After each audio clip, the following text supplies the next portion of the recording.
Ladies and gentlemen, welcome to the Tim Dillon Patreon episode. Tim Dillon Show. I'm here with Ben Avery. We are sitting in an undisclosed location in the desert until things calm down. Turn right. Went to lunch today at the Parker, the hotel in Palm Springs that has reopened. LA has now entered, I believe, phase, I don't even know anymore, phase 4, terror threat level 3.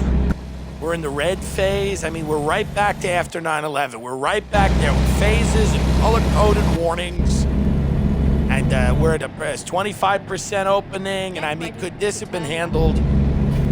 But, you know, I mean, it's just embarrassing. With the Parker, you can't get onto the property unless you show that you made a reservation for the lunch for Norma's, the lunch restaurant at open table. So you pull up, the guy goes, "You got an email confirmation?" "Yeah." "Are you staying with us?" "No." And then the car in front of you, I mean, there's like an interrogation going on in the car in front. And I go, "What are we getting in here? What are we doing here? Are we trying to get into Bohemian Grove? I want a fucking omelet. I told you that I have the confirmation. Oh, you doing COVID tests? You want to put something up my nose? You want to swab my brain with a Q-tip so I can get a nice keto omelet? So I'm trying to change? Is that what you want to do? Does that make you feel better? You want to put a syringe of an experimental vaccine in my taint before I can walk into your fucking hotel? Can we stop, please? I went to a restaurant the other night. I was with somebody. They go, "You got to sit next to each other side by side." I'm like, "What are we, children having lunch?" They go, "Oh, no." Because I said, "Why can't I take a chair and flip it on the other side of the table?" The woman goes, "Well, no, because of social distancing, that's not allowed." I said, "What's going on here? This thing is either you can get it from me and my friends, I'm going to give it to you if we're seated on the same side of the table, or I'm going to give it to you if I'm on the other side." I'm loud and I scream and I spit and those droplets fly. So we're either in business or we're not. We're open or we're not. This fucking weird purgatory that we're all in, where every fucking company is open with a minimum amount of employees because these corporate overlord scum don't want to pay everybody. And the employees that are back have spent 7 months sitting on their ass, 5 months, sitting on their ass, dazed and confused, terrified. They have no idea what's going on. They don't know. Now they're going to have to adjust to making, 30% of what they used to make.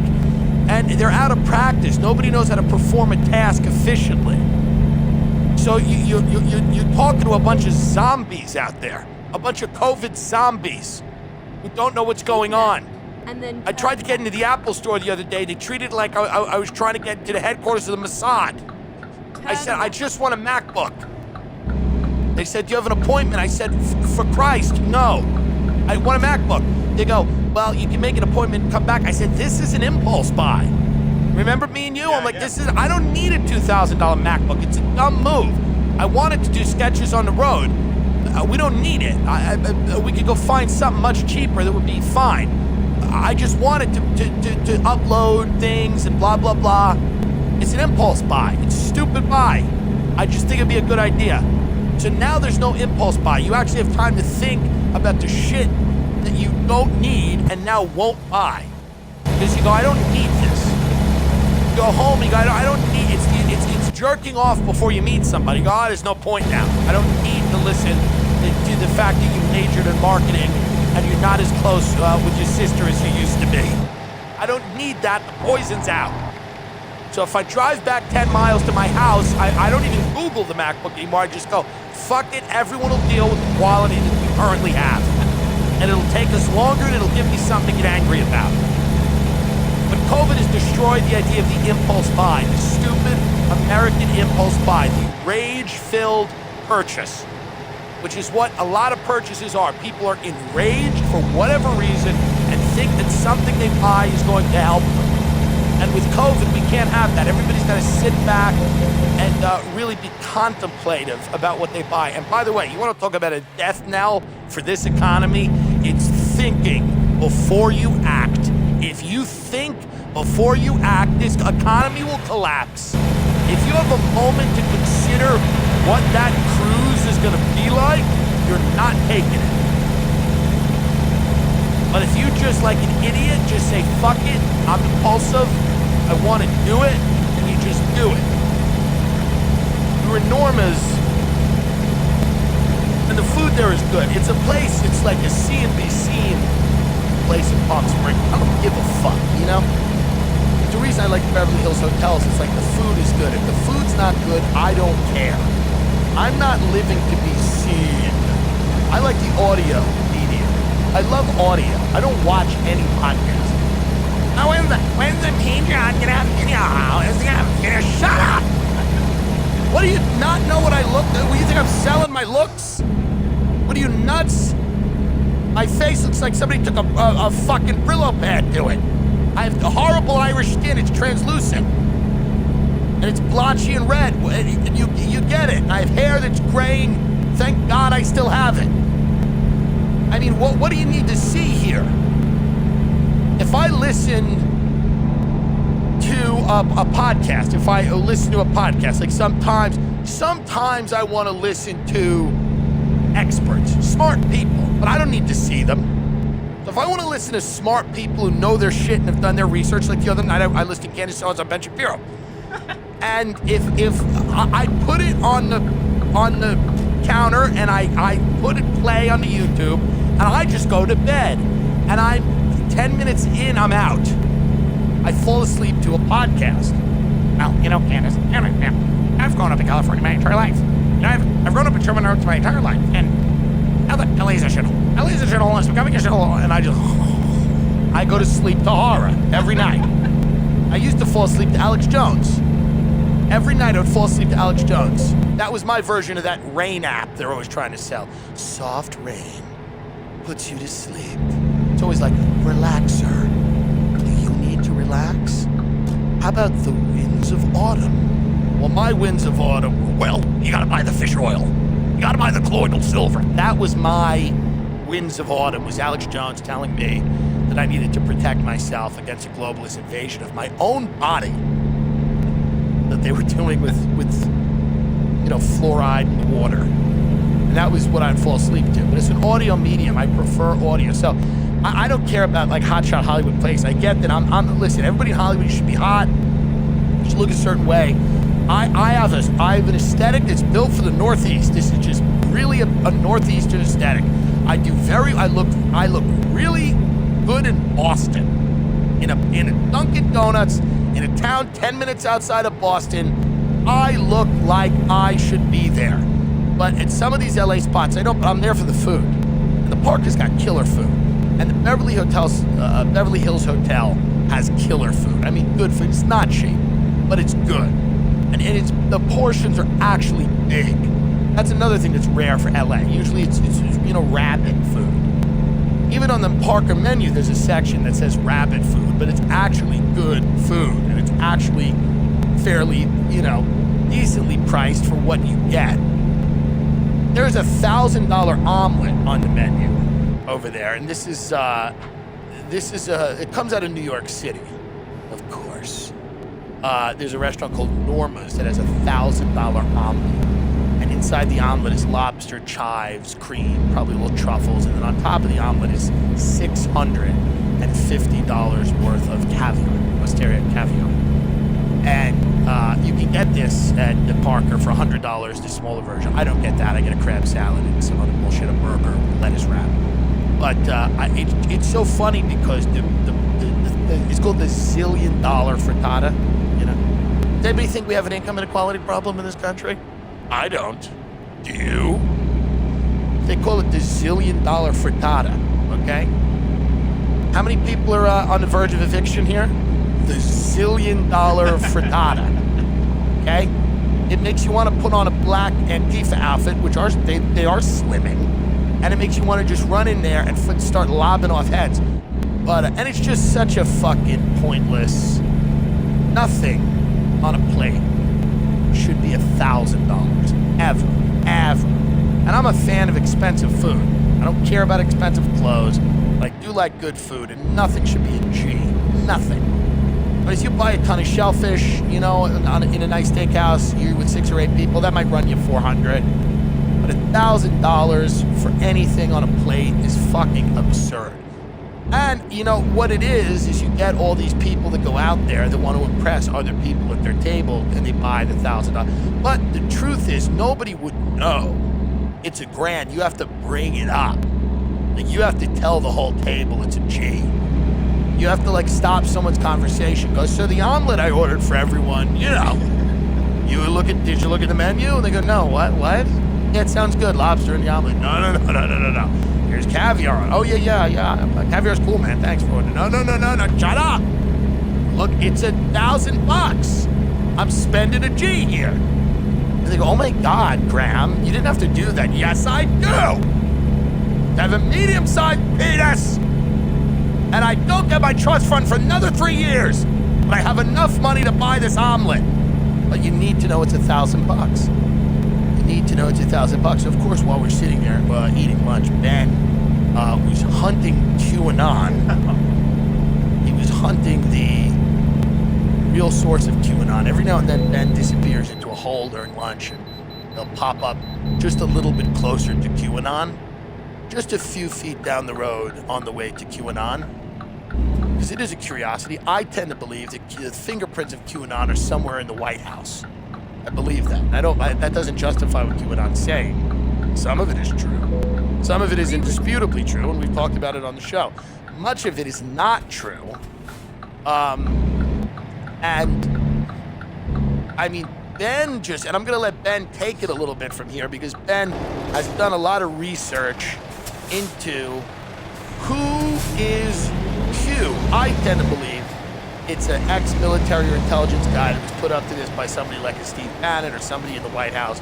That's kind of what Alex Jones said about it. I haven't spoken to Alex about it in months. Yeah, Alex says he knows who Q is.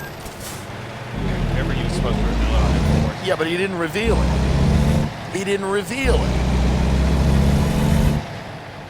His Q is my keto.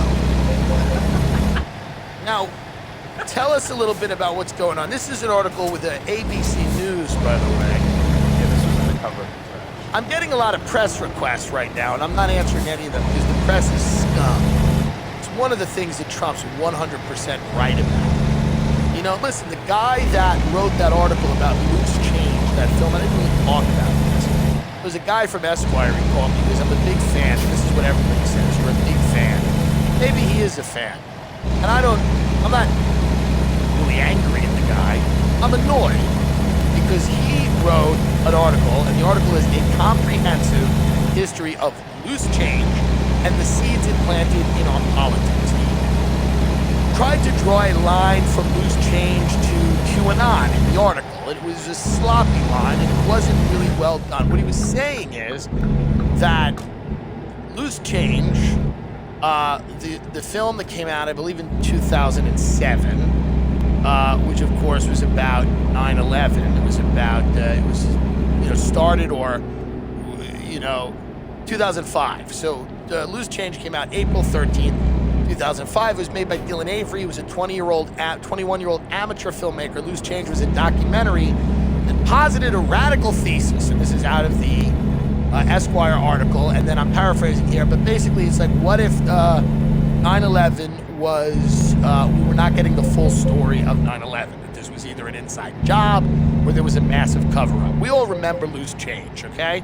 And this article, and this guy's in Hollywood now, by the way. I think Dillon Avery trying to like break into movies. Yeah, he's trying to break into films. It's been a little tough. After you've done Loose Change, they don't want you doing Ratatouille 4. You know, they probably don't want you. This is what I mean about you stay in your lane a little bit. You know, you can't do everything. You know, his thing on his bio because Dillon Avery is a filmmaker and the creator of Loose Change.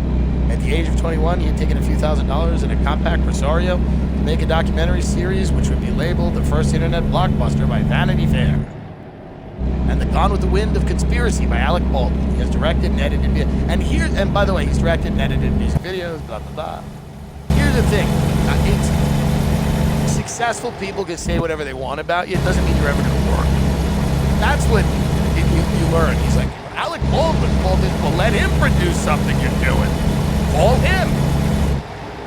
Well, Alec Baldwin said it was a Gone with the Wind of Conspiracies. Well, call him. Do you not have his number?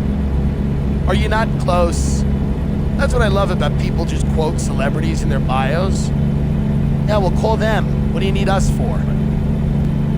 But they made Loose Change, and this guy basically said that, was the modern conspiracy movement, was it born out of Loose Change? And I said, I don't think so. I said, I think QAnon's more like a religious movement.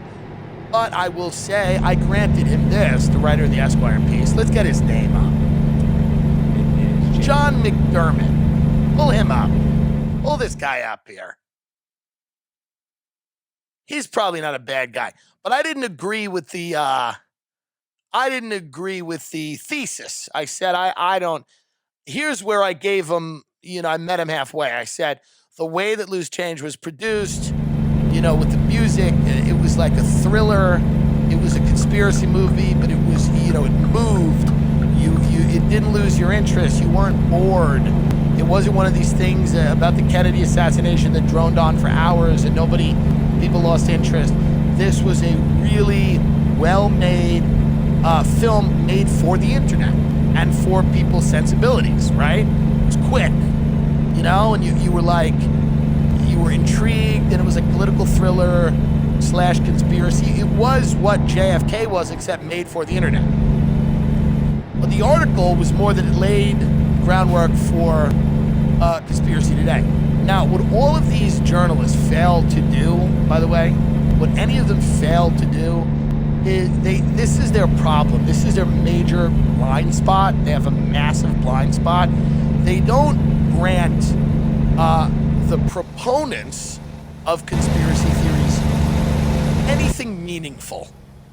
They just say, Epstein and, Kennedy and, sure, I guess, Iraq was a lie, and there was a labyrinth of torture prisons that we were told had nothing to do with us, and we designed those, and there were no WMDs, and I don't know, they don't grant, and then so on the other side, they never call a conspiracy? Jussie Smollett, right. Covington. They never use the word conspiracy to talk about blatantly false narratives that they have shoved down the throat of Americans who watch and consume news and are going, wait, what?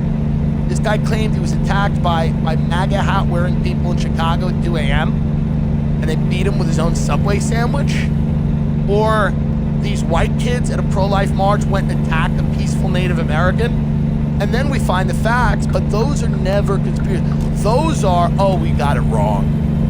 And they barely admit that. They go, new information is, new things have kind of happened, and we're just, we're just following the leads. And no, you whipped the country up into a frenzy. I was angry. I tweeted right after the Covington thing happened. I said, some of these kids shouldn't be shot because they were just a school shooting. I thought that was funny. I still do.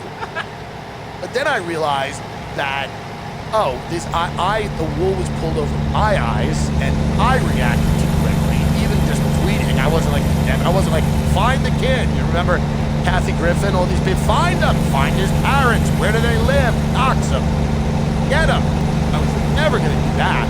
I just fired up a little tweet, which I deleted, but they never talk about those as conspiracies. They never talk about the Iraq War, where the New York Times, Judy Miller, wrote an article about enriched uranium. Dick Cheney used it as the case to go to war with Iraq. They never talk about that as a conspiracy, do they? They never use the word conspiracy. Conspiracy is always a pejorative, and it's always leveled to people outside of the mainstream. They attack Joe Rogan with it. They attack anybody that is independent, that came up, or that has an audience primarily outside of the system of mainstream journalism. So none of these guys write anything of value to me because they operate from a place of dishonesty. They operate from a place of dishonesty. So when you have a guy writing an article about the modern conspiracy movement, which is nuts, we talked about QAnon, we know how retarded that is, we know how stupid that is. I have dinner with David Spade, he doesn't eat children, this is crazy, this is ridiculous. He eats a small filet and salad and a lot of Jack and Cokes. He doesn't eat children. It's just like not happening. Hollywood's not even fun. These parties that you people think are happening don't exist. I'm at Whitney Cummings' house, and she's telling me how many grams of carbs are in a popsicle. I'm telling you, whatever you think is going on here is not going on. Don't move here, stay home. Get a family in a yard. You're having more fun. Have me to your house. Do you have real food, or do you have kale pops? Get some cheese noodles and a couple of Bubba burgers, and I'll come to you. Because whatever you think's going on here is not happening. Now, that doesn't mean that there aren't pedophiles in Hollywood doing fucking crazy things behind closed doors. But there's pedophiles in a lot of power cities. New York and Washington and all over the place. You think it's only Hollywood? Listen, go talk to your kid's gym teacher or fucking coach, because there's a lot of shit going on there too. I'm not trying to defend Hollywood here. I'm just saying these lurid imaginations that everybody in Hollywood is like in some blood cult. It would be so much more interesting if it was like that. If Chrissy Teigen was part of a cult that ate children, she would interest me. I wouldn't condone the behavior, but I would be at least like, I would think about her more than once every 3 months. But I don't think about her because she's tweeting about fucking how much she loves Hillary Clinton and fucking avocados all day. I like tacos. Whatever she does. I started making fun of her a little bit at the Whitney thing for politicians. Not happy about that. But Chelsea Peretti, I think, went at Whitney on Twitter, was like, hey, if you're having influential parties and she unfollowed a few people, you think we're all trying to spread COVID. It's like, you know what? I'm a little sick of this idea that any of these people, I don't remember her being a proponent of Bernie Sanders, was she? Was she allowed, and by the way, if I'm wrong, someone let me know, was she really talking about Bernie Sanders? Because Bernie Sanders was the only candidate that was trying to give everyone in this country health care. So this idea that all of these people that didn't support Bernie, and many of them loudly, because his fans were misogynists, which they found more disturbing than people dying, they all went out and are now saying they're really concerned with COVID and people spreading COVID. But you weren't concerned about people's health a while ago because you supported Hillary both fucking times. And she didn't give a fuck, okay? She didn't really have, they say, oh no, she did care. She tried to do the first national health care. Yeah, but it was an unserious attempt. It was foiled pretty quickly. And it didn't go anywhere, and then she sold the fuck out. So maybe let's give Hillary the benefit of the doubt. Maybe when she was in the White House in the 90s, she thought, I'm gonna give people health care. But that was many years and a lot of speeches at Goldman Sachs ago. So let's not forget that Hillary took the journey that everybody else took. So this idea that all these Hollywood people are coming out and they're just so paranoid. We had a small comedy show in a back fucking yard. People are allowed to do things you don't agree with. I know your husband's a trillionaire, and he's very talented, and you have talent as well, but people are allowed to do things, Chelsea, that you don't agree with. You are not the dictator of this country because you have lots of money and your brother runs BuzzFeed. And somebody needs to tell these people in Hollywood that. You don't run the country. Your opinion is no fucking validity to it just because you have a lot of money. You sit on a stack of money and yell at everyone. Because some people have to go out and make a living and you can swim in your pool and tweet.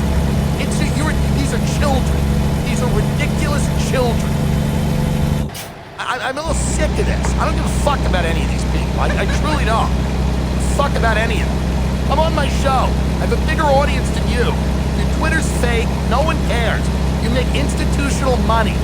You get money stuffed down your throat by a corporation, then you tell everybody how to live. Shut the fuck up. Truly. Have a dialogue with me. You would be on the floor, not physically, but intellectually, you'd be on the floor in a few minutes. Because you don't know anything you're talking about. You've never read a book. Cut it out. Now. You think you know anything? What are you, a virologist? People on a basketball court having a party is a problem? Stop telling everybody that voted for Trump that they're Nazi scum. That's gonna turn them into Nazi scum. By the way, stop doing fucking events with Amy Poehler and whoever you're doing these events with. And Hillary Clinton's back from the dead. How, do you want to lose again? Apparently so. Shut your mouth. And listen, I love Whitney to death. That fucking come vote comedy that they all did is an abomination. Was an abomination, and Whitney had the best set. She's a real comp, but that telling people to vote is the most patronizing shit ever. Shut your mouth. Do you have a voting plan? Yeah, it's hard to vote. It's annoying to vote. I tweeted about it today. It's annoying to vote. You can order a fucking Thanksgiving dinner with a click of your phone, and to vote, you got to go to a library that nobody knew existed 3 towns away. But guess what? If you're not going to do that, then I can't tell you to do that. It's my job to tell you to fucking vote. I'm going to tell you to vote. You're going to come to a nightclub, hear me talk shit about everybody and everything, and then I'm going to end it with a PSA and tell you to vote and eat your vegetables and drink water and exercise. And remember to get moving out there. Why don't you tell people to exercise? Same shit. Half the country doesn't vote. Half the country's fat as fuck. It's the same thing. Tell them that. Make sure to keep moving, guys. That's better advice. Make sure to take your vitamins and keep moving. You're lecturing everybody about how they can go outside. And you get mad at Instagram influencers because they're hot. I'm sorry, you're not hot, Chelsea. I'm not hot. Let's be friends. Let's not be good looking together. You want to try it? I'm in. I'm sorry. Some of your crew, you know, Mulaney's a cutie. Mulaney's a cutie. Wrigley's all right. Kroll not so much. You not so much. Me not so much. It's okay. Draw the curtain behind us. We're fine. We're not Nosferatu. But listen, what are we hating on Instagram because they want to sit there with their empty heads and their perky tits? Let it happen. I'm really going off today, folks. I've had enough. I've just had enough. I've had enough. I swear to Christ with these people. These fucking stupid, alternative, fucking like rich, fucking Ivy League, grew up in a fucking wealthy area, never met a black person, never went anywhere, never did anything cool. They were treated like shit in school, which is how they should be treated now. They had no confidence in high school, and that was the right way. It should have worked out. But instead, we stacked Hollywood and New York with a bunch of nerds that elevated tons of people that now want to lord over all of us like fucking it. Shut up. You imagine Jackie Gleason out there doing voting PSAs? Can we calm down? Yeah, vote. Vote, everyone. I'm telling you to vote. Vote. And if you don't want to vote, don't fucking vote. I don't give a shit what you do. I'm not going to lie to you. You want to run a couple of miles? Run a couple of miles. You want to swim? Swim. That's good. Hey, you don't want to do that? Don't do it. What the fuck am I here to tell you to do? I'm sick of these sociopath millionaires that pretend they give a flying fuck about anything. You don't. The fuck off Twitter. Don't you have children? Doesn't anyone raise their children? Is every 5 minutes in these homes, mommy, give me the phone? These people aren't eating children. They're not even raising theirs. This is one of those episodes where another 10% of Hollywood is done with me. That's okay. Go right down there to Dallas. Not a problem. Being a corporate steakhouse sitting in Paris. Not a problem. Don't care. Don't care. Woo! It's just I'm coming in hot today because it's enough is enough with every celebrity. Little Dicky uploading that he's naked with his dick between his legs. If you vote, I'll show you my dick. Are we a serious country? Do we deserve to exist? Should we not have a dictator? Tell me why we shouldn't have an authoritarian putting the butt of a gun in everyone's mouth. We are a disgusting, slovenly country who've... you want to talk about... why don't you vote celebrities out? Vote them out. Vote them out and listen and watch other shit. And Little Dicky's talented and that show's funny. But those fucking... These things... This fucking fake fraud that everybody participates in every 4 years when they all decide that it's their time to act like fucking, you know, who's the guy that rode through the woods? Paul Revere. Paul Revere. Go vote! Voting! And this is not, I'm not saying anything that you shouldn't vote.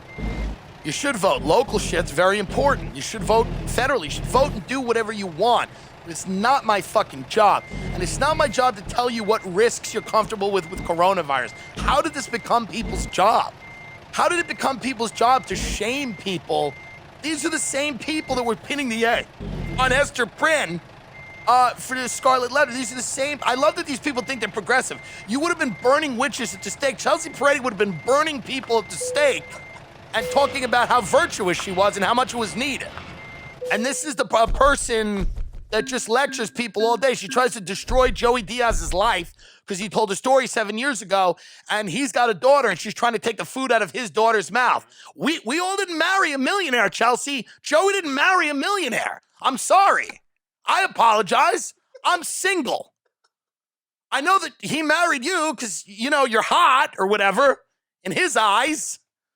But whatever, I'm glad you're in love, and I'm glad you have a nice life, but you went at one of my friends and tried to take food out of his daughter's mouth because you didn't like a fucking story he told. The guy did heroin for most of his life. Do you think he's getting all the facts straight? You know, and you go after people, you know, and you go after people, and you think that we're all monsters. You're a monster, okay? That's the reality. You're a fucking monster. And you should fucking pay for Joey's daughter. You should fucking compensate for every ad dollar that he lost for some cuck company that fucking fell off his fucking podcast. And you people are so sick of going to festivals with us and fucking not doing that well. That's the reality. Having soft sets in front of the industry, going into fucking JFL and doing okay in front of the people that should fucking, you know. And what were you on again? Brooklyn Nine-Nine? That iconic, brilliant. Will you stop? Just be happy. Be happy it worked. Be happy it worked. And your brother runs BuzzFeed, which is trying to make us all get out in the street and cut each other's faces open. Because every 15 minutes they run top 20 reasons you should kill your parents this Thanksgiving. I mean, am I missing something? We've opened the gates of hell. These people are standing at the gates of hell with fucking WD-40 to get them open quicker, and then they come and yell at everybody because they're... And I think Chelsea's talented. I think she's funny. I'm not saying that she sucks. I'm talking about this attitude, and I think her husband's insanely talented, and I think Kroll and Mulaney and Birbiglia, I think they're all very, very, very talented people. Some more than me, not really, but let's say that. Let's just say that. We know that's not true, but let's say that maybe there's an argument for Mulaney, whatever. You know what I mean?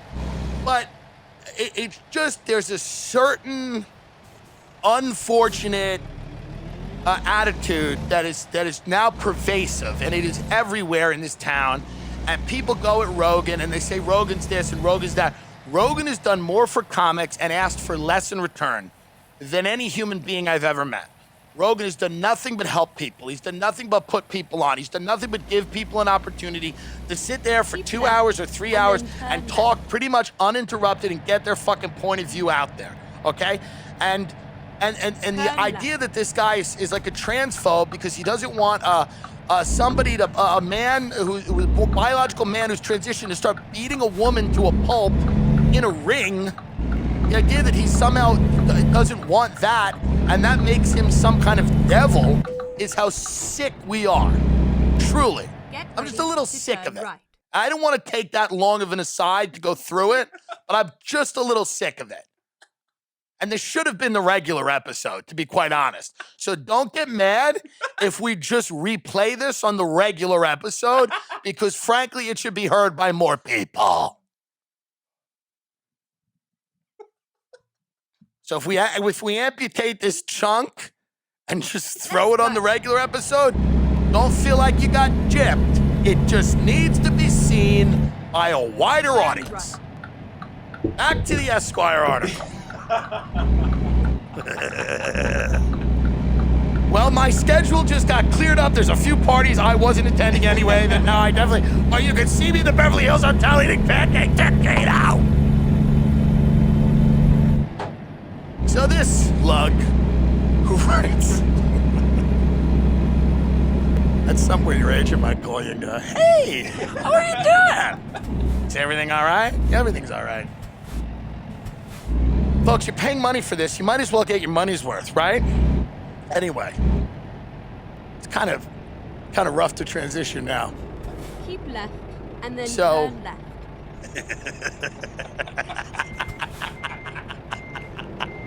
Am I wrong? Am I wrong? Folks, is anything that I said not the facts or the reality? So this guy's trying to, trying to draw the line between 9/11, this film in the QAnon. I just said, I don't think it's there. But I said, watch this other film, 9/11, The New Pearl Harbor, which is a 5-hour doc. It's really wild. And this guy says, I'm like sweating now. I'm like, I just went into it was like a tent preacher. Yeah. But this guy, I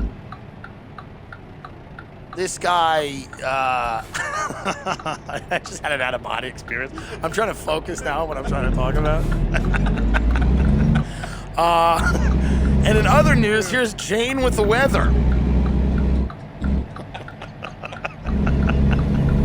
Let's go to Todd with sports. So this guy calls because I'm a big fan. He got any comments about this? I'm like, hey, I made a few comments. I said, I don't really think it was, I said it was the marriage, a political thriller and whatever. So then the Esquire article comes out. They go, Tim Dillon, a comic who traffics in conspiracy theories. This is what they say. They go, traffics. Nobody uses that word. Nobody says, this guy traffics in honesty. Nobody traffics is human trafficking, drug trafficker. I traffic in conspiracy theories. Not I talk about the fucking news and I give people,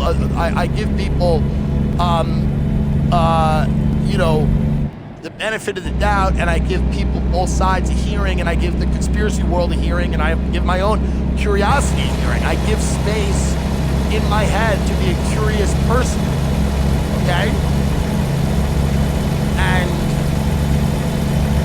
And that's just what I do. And as a comedian, I think that's important. As a citizen, as somebody who thinks it's important. I didn't appreciate that they said that to me. So now that Forbes has reached out, a bunch of other business on Forbes reached out, they're like, I'm writing an article on the intellectual dark web. Jim Dillon, like the comments, get the fuck out of here. I'm gonna comment on anything. How about you shut the lights off your office and be in a dark office? Why don't you go back to writing about hedge funds and criminals? What are you writing about comedy for? Can you get off the comedy beat, Forbes, please? Go back to making lists of people who inherited money, you dumb fucks. Stop. There's 3 good financial journalists. There's Bethany McLean and 2 others I can't remember. Forbes is on the comedy page. We're remaking. It's not just going to be about money and men now. It's going to be about funny ha-has. Stop. Forbes magazine. You print lists of rich people. Go back to that. Own it. Nobody wants you reviewing one-man shows in fucking Forbes. This week in Barron's, we review Nanette. Just talk about money.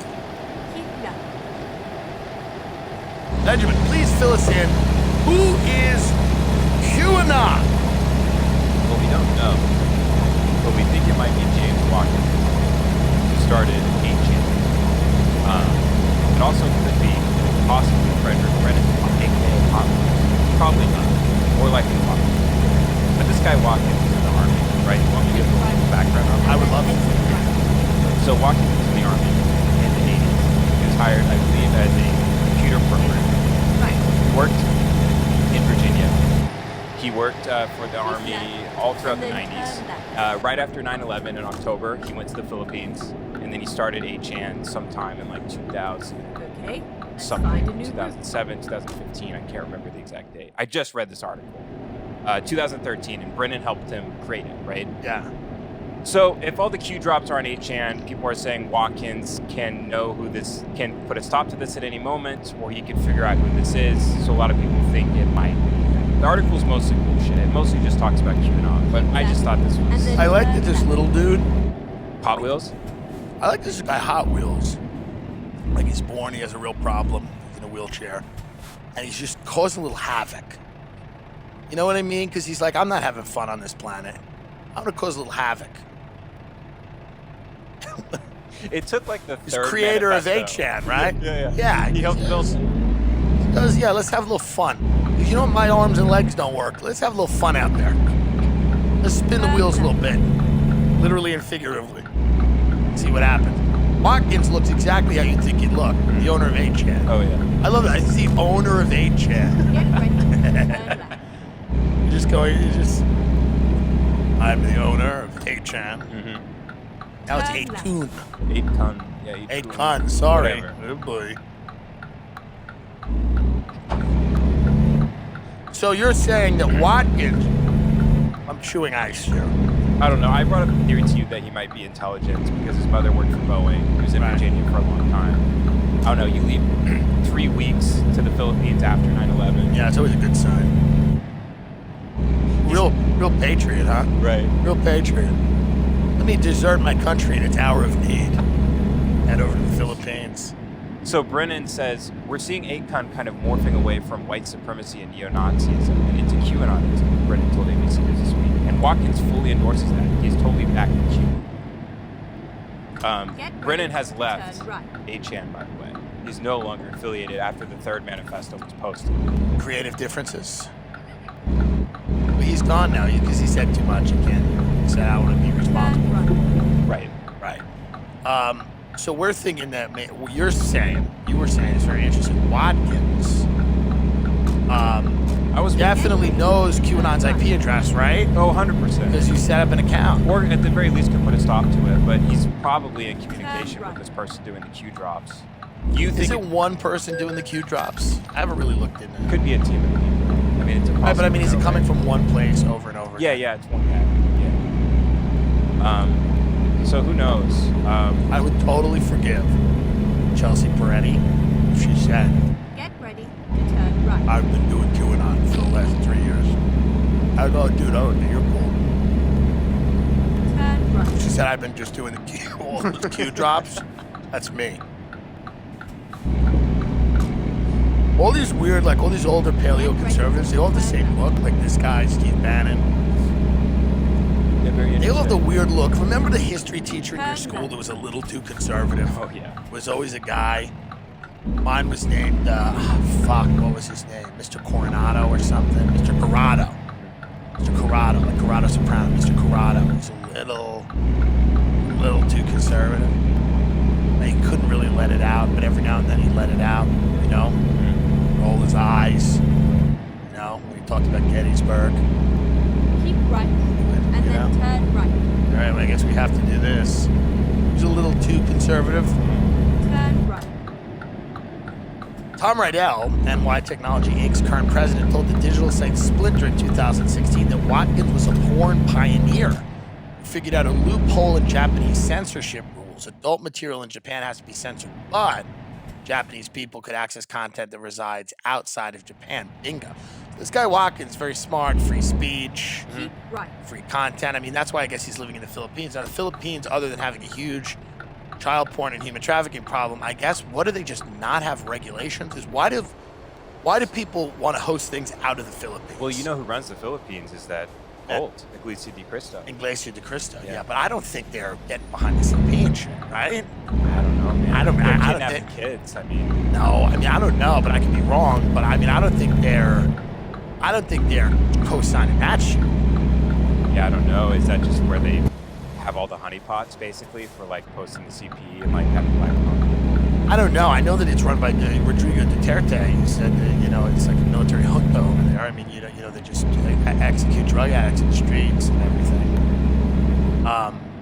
We don't do that. We put them in jail for years and make them make Walmart greeting cards for 3 cents a day. When I'm talking about cash. But I don't know what's going on in the Philippines. My friend just married a Filipino woman. I don't want to start slandering the Philippines. You know? If you know why the Philippines are a haven for this type of behavior, you can let us know. Make a U-turn. But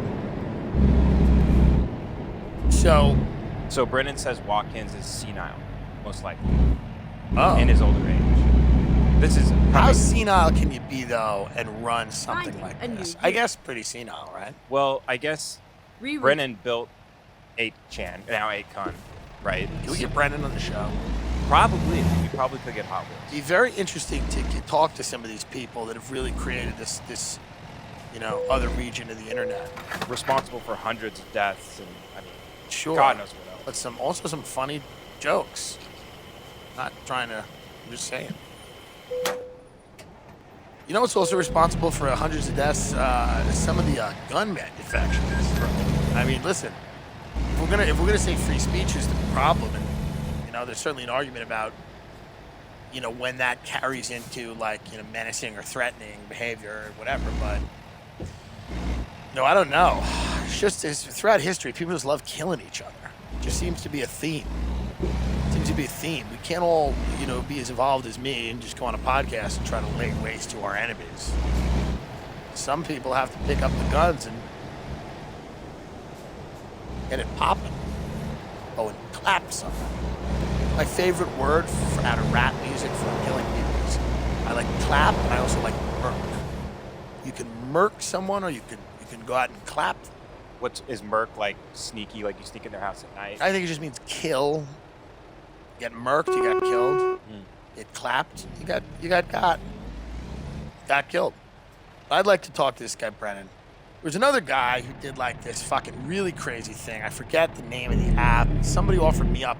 Somebody said I could do an interview with him. I didn't really want to, because what he did was really wantonly cruel. Like, they had this, I forget the name of the website, but it was a website where people just follow around people and like tape them and troll them and like torture them. And I forget what it was called, but it was intensely cruel and disturbing. And like, I think somebody killed himself, but I forget what it was called. He would torture people? No, he would do, well, in the sense that he would just film them and post pictures of them, and everybody would shit on them online. Oh, I remember Surveillance Cameraman, who was a live guy, who would just go up to people and start filming. Now, this was a website. This was a big thing, and it was, and this guy again was like, oh, it's free speech, but it's not. It's harassment of people and posting their private information.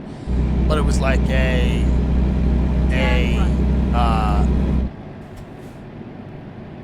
it was, I forget. It was I don't know the name of this, but I think somebody was like, I know this guy, I could get you on a phone with him. I think that guy also lived in the Philippines, and I'm like, yeah, I don't want to do that. I forget what it was called. So many people on the Patreon probably know what it was called. It was just a website where people would, essentially, like, there was a few people that they, these people, some of them were like mentally challenged and whatever, and it was very, it was like just degrading to people. You're never gonna get it from me, man. I mean, would you just give up? But I know the name of it. In my head, I'm just not getting to it. And a lot of the people that listen to it, but he was a guy that I was just like, yeah, I don't want a guy defending that. I mean, I have no interest in doing that. Fuck, I wish I knew. And the people that they would like make fun of they were names, but the name was the name of the website. Like, there was a thing they called these people are something, and then there was a name of the website. Mullen would know. I don't know. Everybody knows in the picture, but whatever. But yeah, I mean, yeah, it's very interesting. You just have a message board where people just talk, right? And then, talking is the first step in some real bad stuff happening. I'm sure I'll know that after this is released. I'm kidding. Listen, I love and respect everyone. I just want the same. I want the same for people that I know and like and think are good people. And I just, this idea that there are people that are, by their nature, trying to hurt other people, and that I don't see that in, whether it's Rogan or Diaz or any of these people that people keep going after. I just don't personally believe that they're trying to limit anyone's opportunity in this business or anywhere else. I don't believe that. I don't believe that those people are trying to limit women, gay people, people of color, trans people, non-binary people. I don't believe any of those people are trying to limit. In fact, I think those people have helped create a space where people can be independent and put their own shit out and resonate with their own audience, monetize their show the way they want to. And it's very interesting to me that they are most often attacked by people who are deeply entrenched in the traditional model of show business and whose backers are very traditionally corporate.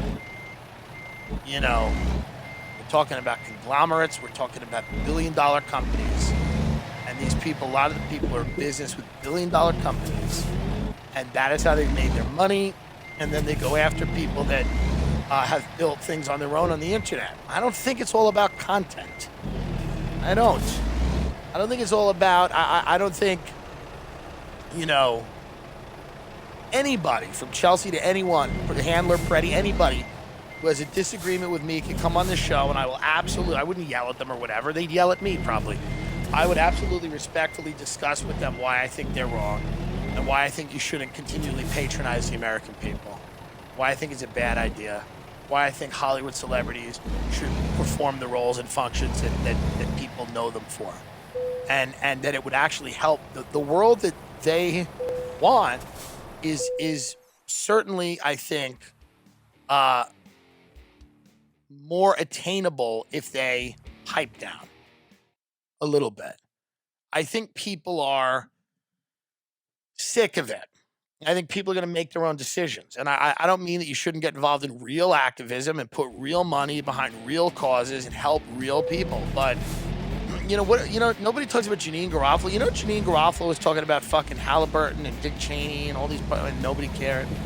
Janine was out there just talking about real shit. And then she defended Louis and everybody jumped on her. But Janine was actually talking about real shit for decades and nobody cared. And whatever you think about Janine, if you love her, hate her, think she's funny or not, I'll tell you this.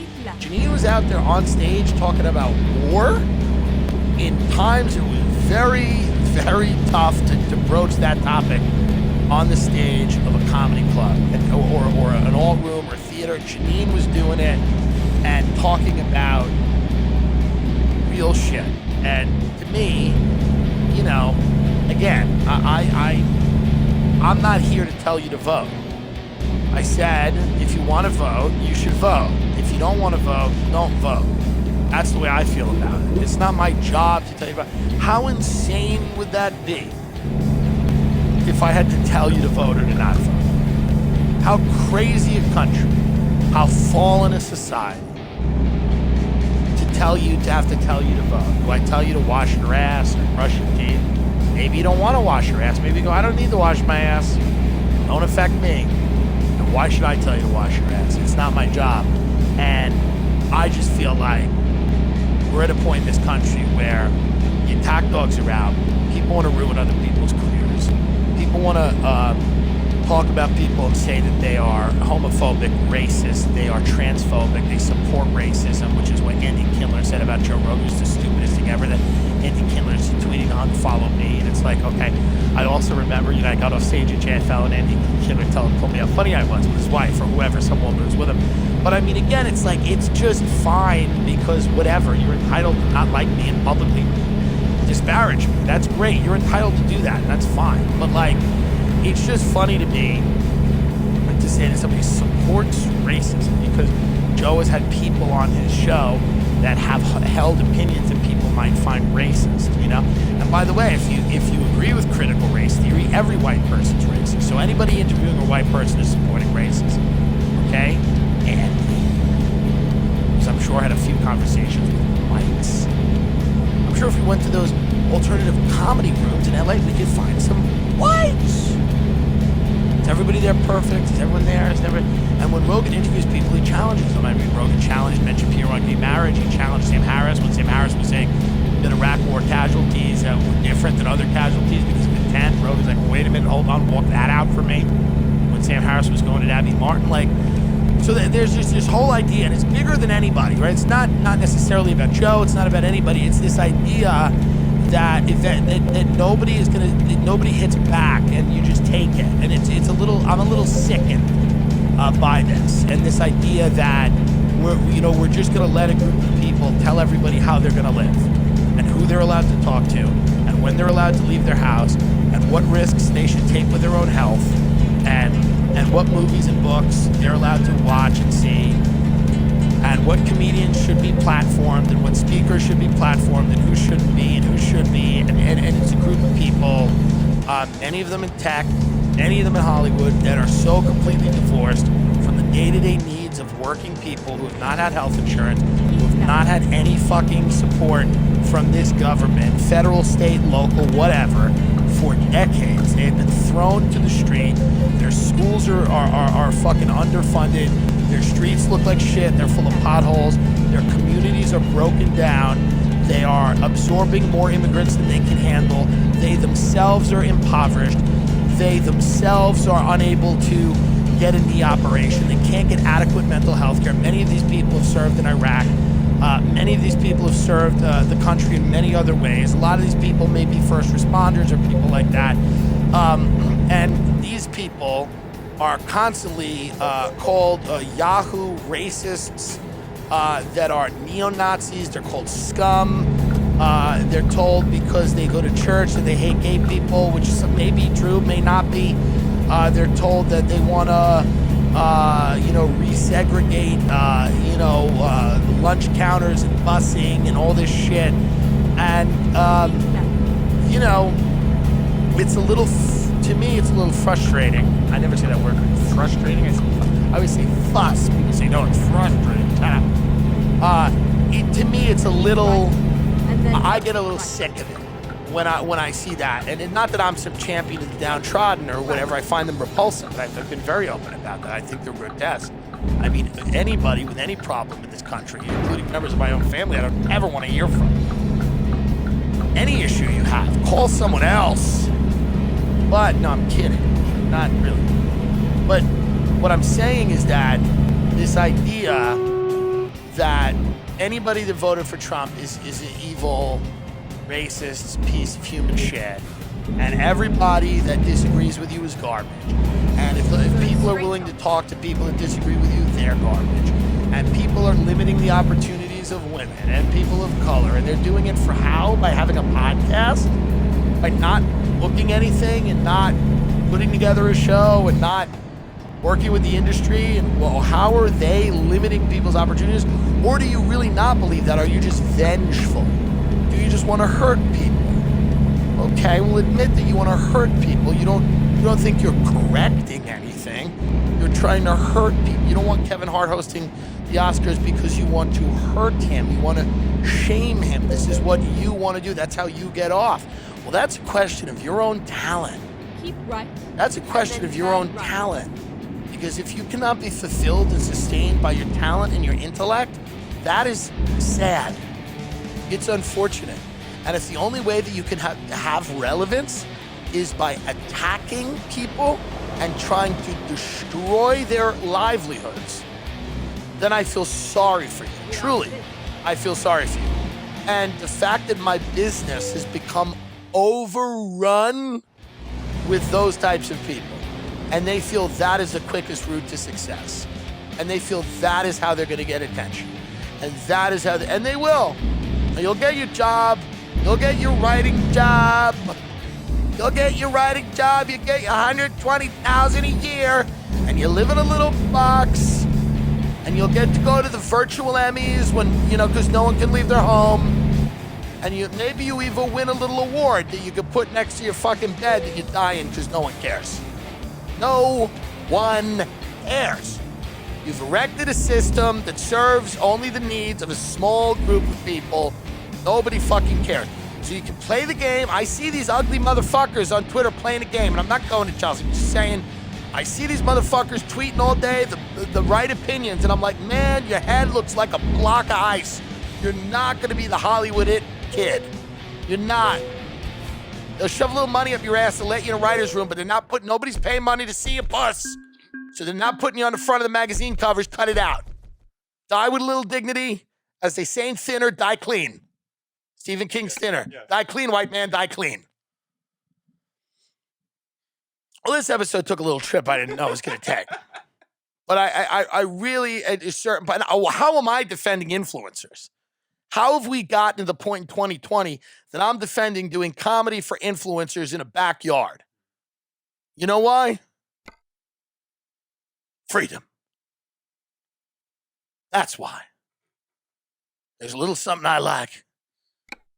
And it's called freedom. Can you play Independence Day by Martina McBride, please, to end the show? Because there's a little something I call freedom. There's a little something I call freedom. And if I have to, and if the exercise of my freedom, and I might get COVID next week when I perform in Dallas and drop dead. Great. I won't have to read tweets anymore. But I'll tell you this, if we're going to attack everybody and we're going to look at freedom like some fucking annoyance, then let's be done with the country. Who gives a fuck? Truly, let's be done with it. It's fucking annoying. If we're all going to police each other's language and thoughts and words, run this up a little bit here. Okay. If that's what we're going to do, if we're going to act like the Stasi. If we're not gonna let some perky-titted, empty-headed